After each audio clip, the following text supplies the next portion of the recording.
नमस्कार दोस्तों, आपका अपना चैनल हिंदी जंक्शन पर स्वागत है। मैं परवेश कुमार सिन्हा आपके समक्ष एक वीडियो लेकर उपस्थित हुआ हूं।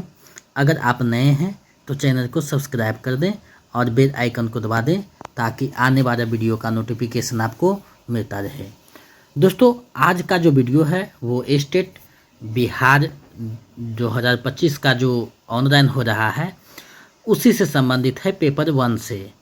तो साथ ही एक सूचना है कि स्टेट का जो ऑनलाइन करने की तिथि है 27 से 5 अक्टूबर तक बढ़ा दिया गया है। तो जो लोग अभी तक नहीं भरे हैं जल्दी से फॉर्म को फिलअप कर दें। तो दोस्तों, आज हम लोग बिहार स्टेट पेपर 1 हिंदी के जो टॉपिक है उसी को देखने वाले हैं, यानी टॉपिक का क्लास करने वाले हैं।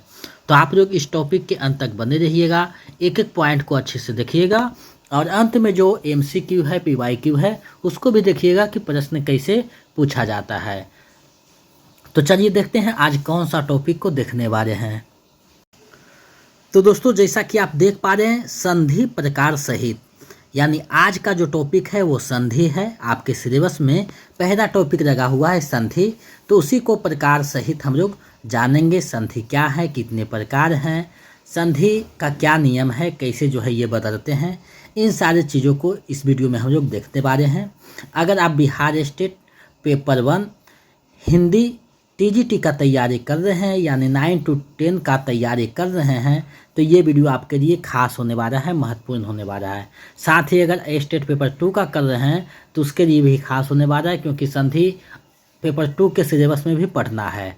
और साथ ही BPSC 4.0 में भी संधि से प्रश्न पूछा जाता है, तो उसके लिए भी महत्वपूर्ण है। और अगर आप किसी भी स्टेट का PGT TGT के भी इस आदि का तैयारी कर रहे हैं तो वहाँ भी संधि प्रश्न पूछा जाता है। तो इन सारी चीज़ों को देखते हुए संधि अपने आप में एक महत्वपूर्ण टॉपिक है। तो आप लोग वीडियो के अंत तक बने रहिएगा, टॉपिक को अच्छे से देखिएगा, समझिएगा और अंत में PYQ को देख करके देखिएगा कि 35 MCQ में आपका कितना सही हुआ है। अगर आप बिहार स्टेट पेपर 2 का notes practice set, previous set पाना चाहते हैं तो हमारे नंबर 72 61 81 5307 पे 199 रुपया किसी भी माध्यम से गूगल पे, फ़ोन पे, पेटीएम कर दीजिए और उसका स्क्रीनशॉट व्हाट्सएप कर दीजिए। तो हम इधर से आपको नोट्स प्रोवाइड करवा देंगे, जिसको आप अच्छे से कीजिएगा, आपका लगभग उसी से रिजल्ट हो जाएगा। तो हिंदी जंक्शन से जुड़िए, अपनी तैयारी को बेहतर कीजिए। साथ ही संपूर्ण तैयारी यहाँ हिंदी की होती है। हिंदी जंक्शन जुड़ने का मतलब है हिंदी जंक्शन पक्का सिलेक्शन, यानी आपका सिलेक्शन लगभग तय हो जाता है, बशर्ते आप अपने सही दिशा में मेहनत करते हैं तब। तो ये आज का जो टॉपिक है संधि है, प्रकार सहित है, तो उसको अंत तक देखेंगे। और साथ ही इसके जो PY प्रश्न है, PYQ है, उसको भी हम लोग देखेंगे। और देखिए 2024 का जो PYQ था बिहार स्टेट का, पेपर 1 और पेपर 2 दोनों का जो है बताया जा चुका है फर्स्ट सिटिंग का, और आने वाले 1-2 दिन में सेकेंड सिटिंग का भी बताया जाएगा, जिससे आप अनुमान लगा सकते हैं कि कैसे प्रश्न पूछे जा रहे हैं। तो चलिए बिना देर करते हुए आज के जो टॉपिक है संधि प्रकार सहित, उसको हम लोग देखते हैं। तो दोस्तों, देख पा रहे हैं संधि, यानी आज हम लोग संधि के बारे में जानेंगे, कितने प्रकार हैं, संधि क्या है, इन सारी चीज़ों को, इन सारे बिंदुओं को हम लोग इस वीडियो में देखने वाले हैं। साथ ही जो है प्रैक्टिस सेट आपका पेपर 1 का करवाया जा चुका है 1-2, और प्रीवियस सेट करवाया जा चुका है। अगर आप नहीं देखें तो वीडियो के डिस्क्रिप्शन में लिंक दिया हुआ है प्लेलिस्ट का, आप वहां से देख सकते हैं। 2023 के 2024 के PYQ को करवाया जा चुका है। अब देखिए यहाँ संधि है, तो कहा जा रहा है कि 2 वर्णों के मेल से जो विकार उत्पन्न होता है उसे संधि कहते हैं। यानी 2 वर्णों के मेल से जो नए वर्ण का निर्माण होता है उसे संधि कहा जाता है। संधि में पहले शब्द का अंतिम वर्ण एवं दूसरे शब्द का प्रारंभिक वर्ण का मेल होता है, यानी पहला शब्द का अंतिम वर्ण रहेगा और दूसरा जो शब्द रहता है उसका प्रथम वर्ण रहता है, वो दोनों का संधि होता है, जिससे नया एक सार्थक शब्द का निर्माण होता है। संधि के नियमों द्वारा मेरे वर्णों को पुनः मूल अवस्था में ले आने को संधि विच्छेद कहते हैं। यानी जब दोनों मिलता है तो संधि हो जाता है और पुनः वही अवस्था में आ जाता है तो वो हो जाता है संधि विच्छेद। अब देखिए यहाँ देव परस अंश मिलकर के हो गया देवांश। अब देखिए देवांश का कहेगा संधि विच्छेद करने के लिए तो देव परस अंश हो जाएगा, यानी पुनः वही अवस्था में आएगा संधि विच्छेद, मिल जाता है तो संधि हो जाता है। अब देखिए जगदम्बा है, तो जगत जोर अम्बा। अब देखिए देवारय है, तो देवारय का देखिए संधि विच्छेद हो जाएगा देव जोर आरय, और मनोयोग का हो जाएगा मनः जोर योग। यानी देखिए यहाँ दोनों वर्ण मिला तो संधि हो गया, वाक्य देवांश बन गया, जगदम्बा बन गया।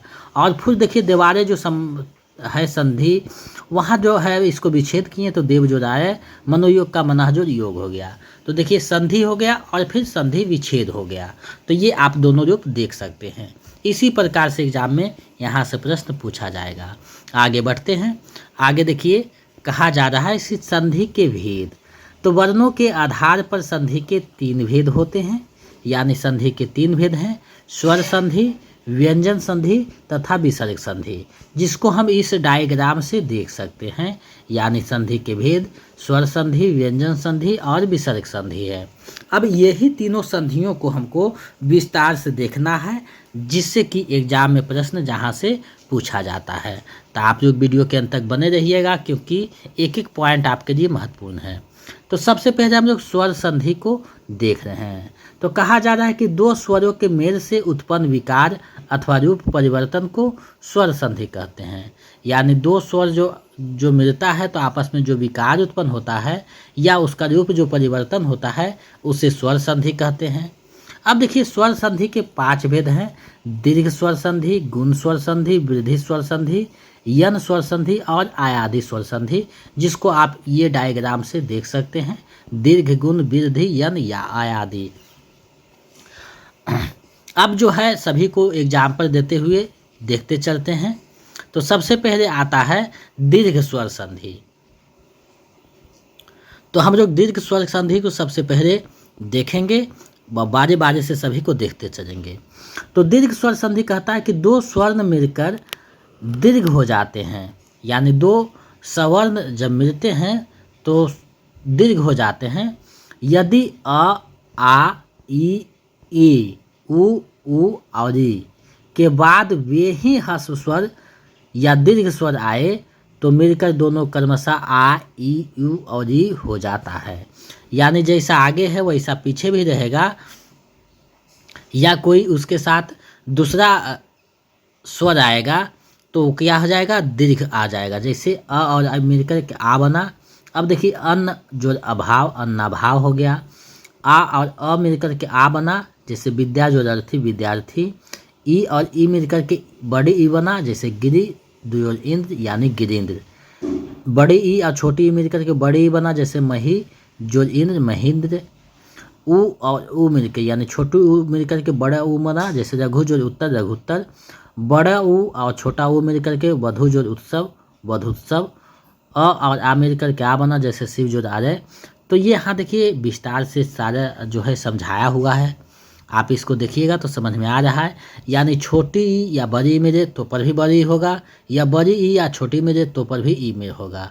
छोटी ऊ या बड़ी ऊ में दोनों मिल करके बने तो बड़ी ऊ होगा, या बड़ी ऊ और छोटी ऊ रहेगा तो पर भी ऊ होगा। अ और आ मिलता है तो आ हो जाएगा, या आ और आ मिलता है तो आ होगा, या अ और आ मिलता है तो आ होगा। यानी सभी आ, बड़ी ई, बड़ा ऊ और ई, इसी में देखिए परिवर्तन होगा, इससे अधिक कुछ नहीं रह सकता है। तो वो क्या हो जाएगा, दीर्घ स्वर संधि हो जाएगा। अब आगे बढ़ते हैं तो गुण स्वर संधि है। अब देखिए गुण स्वर संधि कहता है कि यदि अ और आ के बाद ई और ई, उ और उ, री आए तो दोनों मिलकर क्रमशः ए, ओ और अर हो जाता है। जैसे अ आया और इसके साथ छोटी मिला तो ए बन गया, जैसे देव जो इंद्र, देवेंद्र। बड़ा आ आया और छोटी ई आई तो ए बन गया, जैसे महाजोगिंद्र, महेंद्र। अब देखिए यहाँ आया और छोटा ऊ आया तो ओ बन गया, जैसे महाजोत्सव, महोत्सव। आ आया और ई आया तो अर हो गया, जैसे देव जो ऋषि, देवर्षि। तो ये देखिए यहाँ देखिए अ है और बड़ी ई है, ए मिल गया, देव ज्योतिष, देवेश। आ है और बड़ा ई है तो ए हो गया, जैसे महाज्योतिष, महेश। अ है और बड़ी ऊ है तो ओ हो गया, समुद्र जो उर्मी, समुद्री में। आ और बड़ा ओ मिल गया, जैसे गंगा जो उर्मी, गंगुर्मी। आ और मर के अर हो गया, जब महाजोत, ऋषि, महर्षि। तो ये देखिए गुण संधि का है।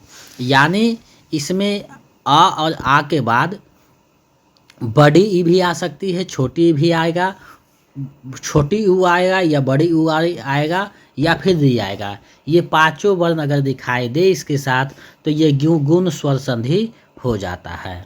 तो आप देख रहे हैं आगे है वृद्धि स्वर संधि। इसका कह रहा है कि यदि अ और आ के बाद ए या ऐ आए तो दोनों के स्थान पर ए या ओ हो, या औ आए तो दोनों के स्थान पर अ हो जाता है। जैसे ए के साथ अ के साथ ए आया तो ए हो गया, जैसे एक जोड़ एक एक एक। अ के साथ ए आया तो ए हो गया, जैसे तथा जोड़ एव तथैव। अ के साथ ओ आया तो अ हो गया, जैसे परम जोड़ ओजस्वी परमोजस्वी। आ के साथ ओ आया तो अ हो गया, जैसे महा जोड़ ओजस्वी महोजस्वी। अ के साथ ए आया तो ए हो गया, जैसे मत जोड़ एक मैतक के। अ के साथ ए आया तो ये हो गया, जैसे महा जोड़ ऐश्वर्य इस महाऐश्वर्य। अ के साथ अ आया तो अ हो गया, जैसे महा जोड़ औसत महा औषध। तो ये जो है वृद्धि संधि यानी वृद्धि स्वर संधि का रूप परिवर्तन था। आप इसको पहचान सकते हैं, यानी अ के बाद अगर ए ऐ आपको दिखाई दे या ओ और अ दिखाई दे तो ये जो है वृद्धि स्वर संधि में आ जाते हैं। अब हम लोग आगे बढ़ते हैं। आगे बढ़ने पर पता चलता है कि यन स्वर संधि है। तो इसका कहना है कि ई बड़ी ऊ और री के बाद कोई भिन्न स्वर आए तो ई का ई, य का ऊ या ऊ का ऊ, व का री, ऊ और ऊ का व, री का और र हो जाता है। जैसे यानी ई और आ मेरा तो य हो गया, आप देख रहे हैं। बड़ा ई बड़ी ई और अ मेरा तो या हो गया। अ और ऊ और आ मेरा तो वा हो गया। ऊ और ए मेरा तो वे हो गए। ई और आ मेरा तो या हो गया। ई और ऊ मेरा तो यू हो गया। ई और ए मेरा तो ये हो गया। ऊ और ई मेरा तो वी हो गया। यानी ऊ और वी तो व। यानी आप देख रहे हैं कि कैसे रूप परिवर्तन, जैसे यदि जोड़ अपि यद्यपि, नदी जोड़ अम्बु नदम्बु, सु जोड़ आगत स्वागत, अनु जोड़ ऐसन अन्वेषण, इति जोड़ आदि इत्यादि, ऊपरी जोड़ युक्त उपयुक्त, प्रति जोड़ एक प्रत्येक, अनु जोड़ इति अनुमति। तो ये जो था यन स्वर संधि के बारे में बताया हुआ है। अब आगे बढ़ते हैं तो आयादी स्वर संधि है, उसको भी हम लोग देख लेते हैं। तो इसमें कह रहा है कि यदि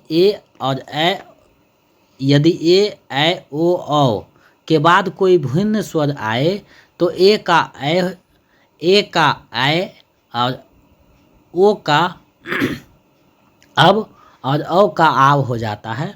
जैसे ए और आ मेरा तो ऐ हो गया, जैसे ने जोड़ अन नयन।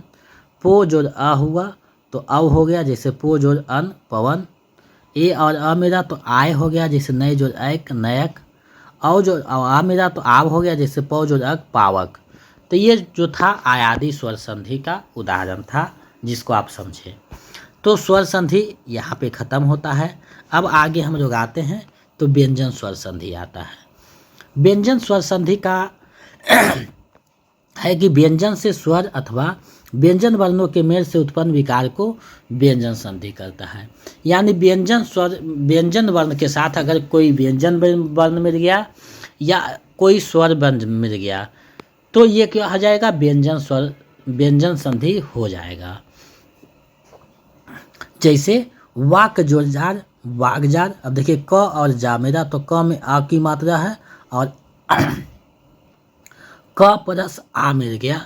तो अब देखिए जगत जोड़ आनंद, तो ता की मात्रा है और आ की मात्रा, तो व्यंजन और स्वर आया तो जगदानंद हो गया। वाक जोड़ में वाग्मय हो गया। दिक जोड़ भ्रम तो दिक भ्रम हो गया। तो ये देखिए व्यंजन संधि है। अब इसके कुछ नियम हैं, उसको हम लोग देखते चलेंगे। तो कहा जा रहा है कि यदि क च ट त प के साथ पांचों वर्गों में से किसी के तृतीय चतुर्थ वर्ण या स्वर वर्ण की संधि हो तो क च ट त प अपने ही वर्ग के तृतीय वर्ण में परिवर्तन हो जाता है। जैसे दिक जोड़ अंबर, तो क्या हो गया दिगंबर, यानी क जो है तृतीय वर्ण में यानी ग में बदल गया। दिक जोड़ गज दिग्गज। जगत जोड़ इस जगदीश। वाक जोड़ जार वागजार। वाक जोड़ इस वागिस। दिक जोड़ भर्म दिगंबर दिग्भर्म। तत् जोड़ रूप तद्रूप। सत्य जोड़ वाणी सदवाणी। तो देखिए तीसरे वर्ण में परिवर्तन हो जाता है। यानी अगर कोई पहला वर्ण हो और अंत में कोई जो है स्वर आए तो वो जो है अपने तीसरे वर्ण में परिवर्तन हो जाता है, जैसे आप यहाँ देख रहे हैं। अब आगे बढ़ते हैं। यहाँ कुछ नियम है जिसको जानना जरूरी है। यदि क च ट प त की किसी अनुनासिक वर्ण से संधि हो तो ये अपने ही वर्ग के पंचम वर्ण में बदल जाते हैं, जैसे वाक जुर्मय वांगमय, दिक जुर्नाग दिग्नांग, षष्ठ जुर्मास षडमास, जगत जुर्नाथ जगन्नाथ, चित्त जुर्मय चिन्मय, उत जुर्नति उन्नति, तत् जुर्मय तन्मय, अप जुर्मय अबमय। तो ये देखिए अपने पंचमें वर्ण में जो है परिवर्तन हो जा रहा है। अब आगे बढ़ते हैं, कुछ नियम और है। यदि त द के बाद र रहे तो त द र में बदल जाता है, और न के बाद र रहे तो न का अनुनासिक के साथ र हो जाता है, जैसे उत जोरास उदास, महान जोराब महाराब। आगे है, यदि म के बाद कोई स्पर्श व्यंजन आए तो म का अनुस्वार या बाद वाले वर्ण के वर्ग का पंचम वर्ण हो जाता है, जैसे अहम जोरकार अहमकार, किम जोरचित किंचित, सम जोरगम संगम, पम जोरचम पंचम। अब देखिए आगे है, यदि ह्रस्व स्वर के बाद छ हो तो संधि होने पर छ के पहले च जुड़ जाता है, जैसे परि जोड़ छेद परिच्छेद, सारा जोड़ छादन सदाच्छादन, वि जोड़ छेदन विच्छेदन, आ जोड़ छादन अच्छादन। आगे है कि यदि म के बाद कोई अंतस वर्ण या उष्म वर्ण हो तो म अनुस्वार में परिवर्तित हो जाता है, जैसे सम जोड़ियम संयम, सम जोड़योग संयोग, सम जोड़रग्न समरग्न, सम जोड़सार समसार, सम जोड़वाद संवाद, सम जोड़युक्त संयुक्त। अब आगे बढ़ते हैं। आगे है, यदि त द के बाद च या छ हो तो त द के स्थान पर च हो जाता है, ज झ हो तो ज, ट ठ हो तो ट, ड ढ हो तो ड। यानी अपने ही वर्ण के पहला वर्ण में ये जो है हो जाता है। जैसे आप देखें उत जोड़चारण उच्चारण, सत जोड़जन सज्जन, तत् जोड़ऋण तर्ऋण, महत जोड़ छत्र महच्त्र। तो ये जो है आपका जो परिवर्तन है जो आप यहाँ देख रहे हैं। अब है आगे नियम है, री और र व और मूर्धन्य स के बाद न हो और उनके बीच में चाहे स्वर कवर्ग पवर्ग अनुस्वार या य व ह आए तो न क यानी टवर्गी न हो जाता है, जैसे भर जोड़ अन भरन, प्र जोड़मान प्रमाण, त्रिस जोड़ना त्रिस्ता, भृस जोड़ अन भूषण, री जोड़ना ऋण। तो ये जो है बदलने के नियम है कुछ जो कि आपको जानना चाहिए। यदि किसी शब्द के आधे स के पूर्व अ और आ को छोड़ कोई स्वर आए तो स के स्थान पर मूर्धन्य स हो जाता है, जैसे अभि जोड़ शेख अभिषेक हो गया, नि जोड़ सिद्धि निसिद्धि हो गया, सु जोड़ सुप्ति सुसुप्ति, वि जोड़ सम विषम। तो ये जो नियम है ये कुछ नियम आपको जरूरी होता है जानने के लिए, लेकिन ए स्टेट में उतना जानना नहीं है। ज़्यादा स्वर संधि व्यंजन संधि और विसर्ग संधि से पूछा जाता है, तो यही ध्यान में रखना है। अब देखिए कह रहे यदि वर्गों के अंतिम वर्णों को छोड़ शेष वर्णों के बाद ह आए तो ह पूर्व वर्ण के वर्ग का चतुर्थ वर्ण हो जाता है, और ह के पूर्व वाला वर्ण अपने वर्ग का तृतीय वर्ण हो जाता है, जैसे उत जोड़ हरन उद्धरण, वाक जोड़ हरि वघरी, तत् जोड़ हित तद्धित, उत जोड़ हार उद्धार। तो ये नियम था व्यंजन संधि के। अब आगे है विसर्ग संधि।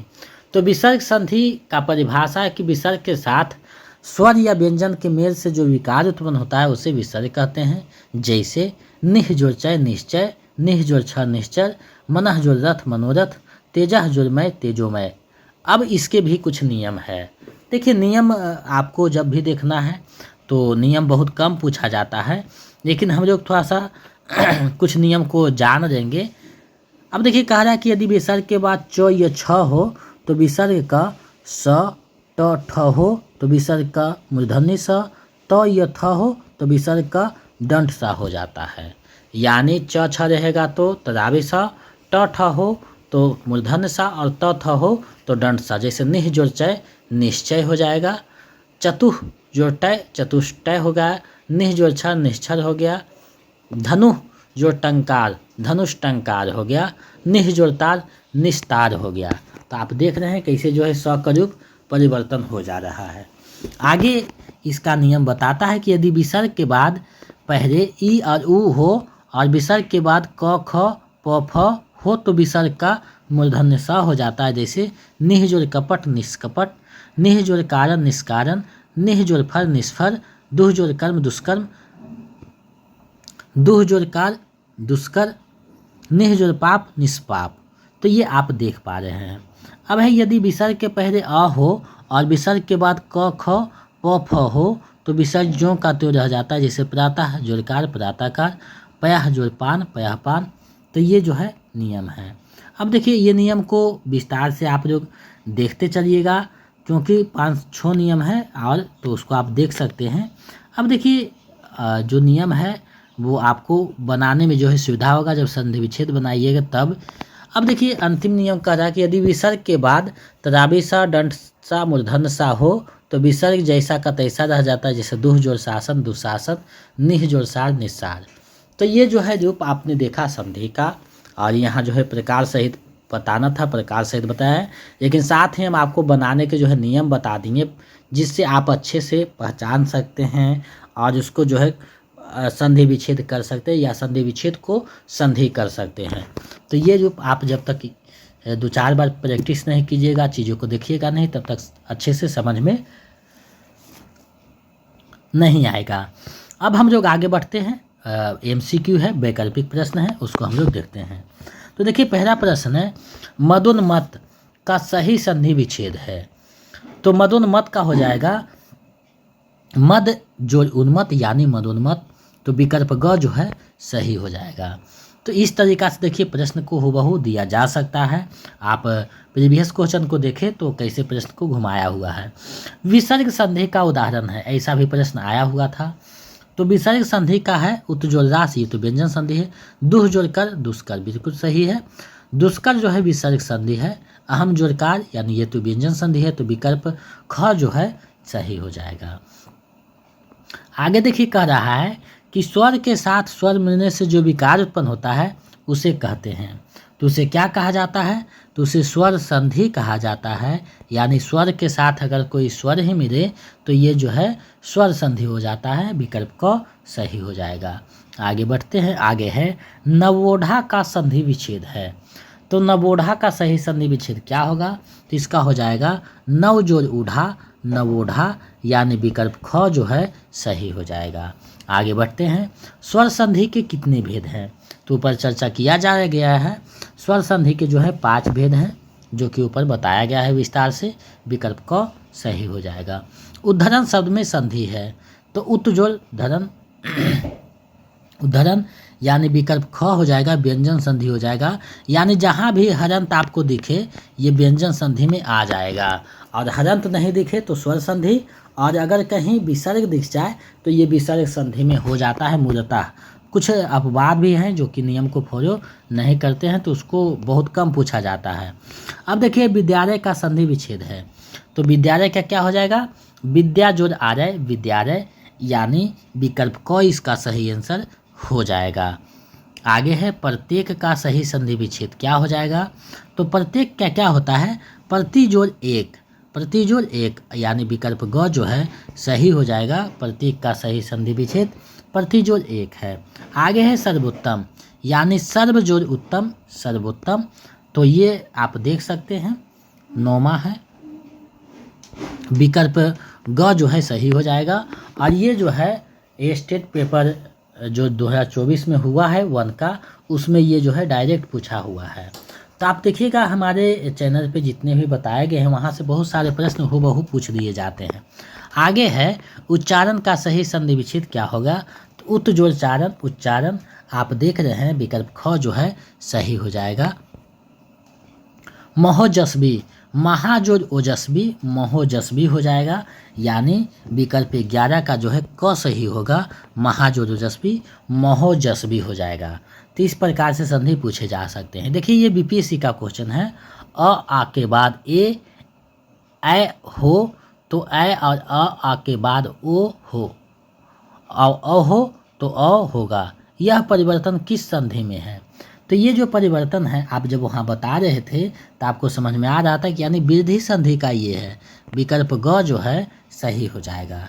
दो अक्षरों के मिलने से तीसरे शब्द की रचना होती है, तो किस में होती है? दो अक्षर जब मिलते हैं तो तीसरे शब्द की रचना होती है, जिसे संधि कहा जाता है, यानी विकल्प ख जो है सही हो जाएगा। निम्नलिखित में कौन संधि की परिभाषा है? तो देखिए संधि का परिभाषा ऊपर बताया गया कि संधि दो वर्णों के मेल से जो विकार उत्पन्न होता है, संधि में दो वर्णों के मेल से विकार उत्पन्न होता है। तो आप देख पा रहे हैं विकल्प घ जो है सही हो जाएगा, यानी दो वर्णों के मेल से विकार उत्पन्न होगा तो संधि हो जाएगा, यानी विकल्प घ जो है सही हो जाएगा। आगे है गणेश में कौन सी संधि है? गण जो इस गणेश, आप अगर इसको देखिएगा तो स्वर संधि का उदाहरण हो जाएगा, यानी विकल्प क जो है सही हो जाएगा। पर जोड़ आधीन, पराधीन, आप इसको देखिएगा पराधीन का संधि विच्छेद क्या है? तो ये जो है पर जोड़ अधीन पराधीन हो जाएगा, यानी विकल्प ग जो है सही हो जाएगा। आगे कौन सा कथन गलत है? तो देखिए कहा जा रहा है दो वर्णों के मेल से होने वाले विकार को संधि कहते हैं, तो बिल्कुल सही है। विसर्ग के साथ विसर्ग के मेल से उत्पन्न विकार को विसर्ग संधि कहते हैं, ये भी सही है। दो स्वरों के मेल से उत्पन्न विकार को स्वर संधि कहते हैं, ये भी सही है। अब यहाँ गलत पूछ रहा है तो इसका हो जाएगा उपयुक्त में से कोई नहीं, क्योंकि तीनों के तीनों सही हैं और यहाँ गलत पूछा गया है, तो विकल्प घ जो है सही हो जाएगा। आगे बढ़ते हैं। अछौहिनी का संधि विच्छेद है, तो अछौहनी जो शब्द है उसका सही संधि विच्छेद क्या होगा? तो अच्छा जोड़हिनी अछौहनी हो जाएगा, यानी विकल्प क जो है सही हो जाएगा। आगे है देव जोड़ इंद्र देवेंद्र में कौन सी संधि है? तो देखिए देव जोड़ इंद्र, अब देखिए देव यानी अ आया और अ के साथ ई आया, तो ऊपर बताया गया है कि अ और अ के बाद अगर ई आए तो ये कौन संधि में आ जाता है? तो ये जो बताया गया है यानी गुण संधि में ये आएगा, गुण स्वर संधि में, विकल्प ग जो है सही हो जाएगा। वांग्मय का संधि विच्छेद हो गया, तो वाक्य जुड़मय वांग्मय, यानी विकल्प क जो है सही हो जाएगा। चयन का संधि विच्छेद होगा, चयन जो शब्द है उसका संधि विच्छेद क्या होगा आपको बताना है, तो चे जोड़ अन चयन हो जाएगा, यानी विकल्प ग जो है सही हो जाएगा। आगे बढ़ते हैं।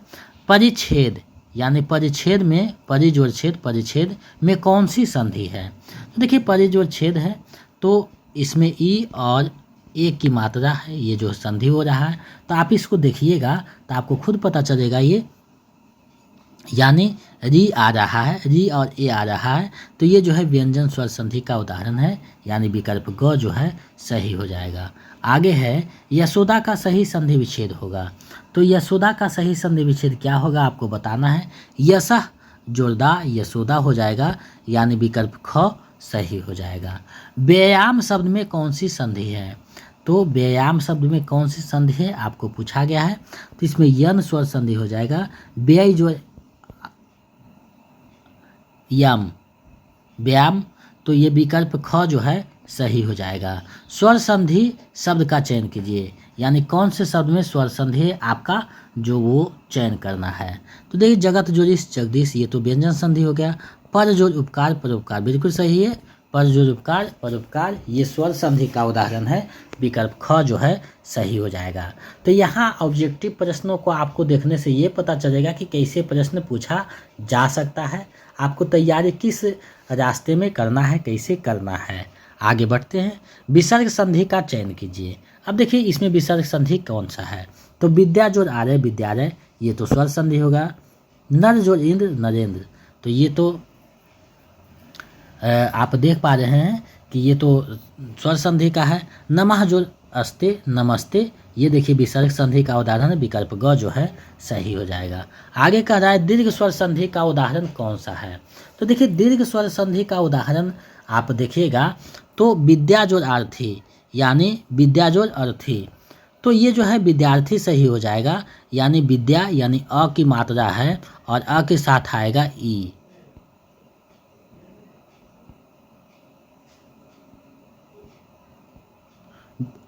यानी पहला आ है और दूसरा छोटा आ है। और दोनों मिलकर बन गया आ।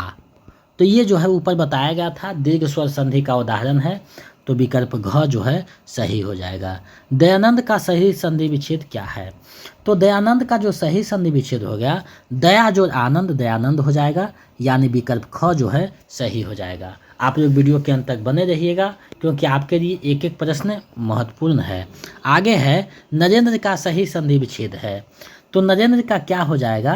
तो इसका कहा जाता है कि नर जोड़ इंद्र नरेंद्र हो जाएगा, यानी विकल्प ख जो है सही हो जाएगा। नर जोड़ इंद्र नरेंद्र नहीं, नर जोड़ इंद्र नरेंद्र होगा, तो विकल्प ख जो है सही हो जाएगा। निम्न में कौन व्यंजन संधि नहीं है? अब देखिए सत्य जोड़ जन सज्जन, अना जोड़ आवश्यक अनावश्यक, ये आप देखिएगा तो स्वयं जोड़ वर स्वयंवर, तो सभी में हरंत जगह, तो राम जोड़ आयन रामायण, ये बिल्कुल स्वर संधि है, राम जोड़ आयन, तो रामायण में बिल्कुल स्वर संधि है, यानी विकल्प घ जो है सही हो जाएगा, क्योंकि बाकी सब व्यंजन संधि है और नहीं पूछा है तो विकल्प घ हो जाएगा। आगे है पीताम्बर शब्द का संधि विच्छेद है, तो पीताम्बर का हो जाएगा पित्त जोड़ अंबर, यानी पीताम्बर, तो आप इसको देखिएगा तो पित्त जोड़ अंबर पीताम्बर, पित्त जोड़ पी जोड़ ताम्बर पीताम्बर, पित्त जोड़ अंबर पीतम्बर, पित्त जोड़ अंबर पीतम्बर, पित्त जोड़ अंबर, पित्त जोड़ अंबर, तो विकल्प ग जो है सही हो जाएगा, पित्त जोड़ अंबर पीताम्बर, तो विकल्प ग सही हो जाएगा। आगे है नाभिक शब्द का संधि विच्छेद है, तो नाभिक का क्या हो जाएगा? यानी नौ जोड़ इक नाभिक, तो विकल्प क जो है सही हो जाएगा। अब देखिए प्रत्येक का सही संधि विच्छेद है, तो प्रत्येक का ऊपर बताया गया है प्रति जोड़ एक प्रत्येक, तो आप इसको देखिए प्रति जोड़ एक, यानी विकल्प घ जो है सही हो जाएगा। आगे है व्यंजन वर्ण के साथ व्यंजन वर्ण के मिलने से जो विकार उत्पन्न होता है उसे क्या कहते हैं? तो व्यंजन वर्ण के साथ यदि व्यंजन वर्ण मिले या कोई स्वर मिले तो वो क्या हो जाता है? व्यंजन संधि हो जाता है, तो विकल्प ख जो है इसका सही हो जाएगा। चलिए इस वीडियो का अंतिम और 35वां प्रश्न देखते हैं। प्रश्न आपके सामने है, विसर्ग के साथ स्वर या व्यंजन के मिलने से जो विकार उत्पन्न होता है उसे कहते हैं, तो उसे क्या कहा जाता है? तो उसे कहा जाता है, यानी विसर्ग के साथ स्वर या व्यंजन के मिलने से जो विकार उत्पन्न होता है, यानी विसर्ग के साथ अगर स्वर मिले या व्यंजन मिले तो उसके साथ अगर कोई विकार उत्पन्न होता है तो उसे क्या कहा जाता है? तो उसे कहा जाएगा विसर्ग संधि, यानी विकल्प ख जो है सही हो जाएगा, उसे विसर्ग संधि कहते हैं। तो आज मैंने आपको संधि को प्रकार सहित बताने का एक प्रयास किया है और हमें पूरा विश्वास है कि आपके तैयारी में महत्वपूर्ण भूमिका निभाएगा और आपको तैयारी के लिए सशक्त करेगा। तो इसी तरह जो है पेपर 1 स्टेट का सुबह में जो है लगभग 10 दिन में आपका 10-12 टॉपिक है उसको समाप्त किया जाएगा और हमें पूरा उम्मीद है कि 10-12 तारीख तक आपका जो है पेपर 1 पेपर 2 दोनों का लगभग टॉपिक समाप्त हो जाएगा।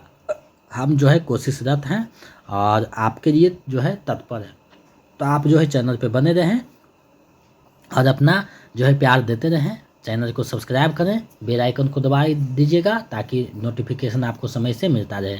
इसी प्रकार हम जो है चीज़ें आपके समक्ष उपलब्ध करते रहेंगे।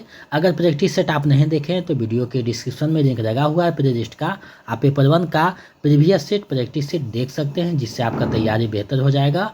और इसी तरह अगला जो टॉपिक हम लोग पढ़ेंगे तो अगला टॉपिक पढ़ते हुए आगे बढ़ते चले जाएंगे और इसमें पेपर 1 में ज़्यादा व्याकरण पढ़ना है और ज़्यादा नहीं 10-12 टॉपिक है, तो जिसको हम समय से देख लेंगे। तो आप लोग चैनल पे बने रहें, अपना सहयोग बनाए रखें, हिंदी जंक्शन से जुड़ करके अपने तैयारी को बेहतर कर सकते हैं।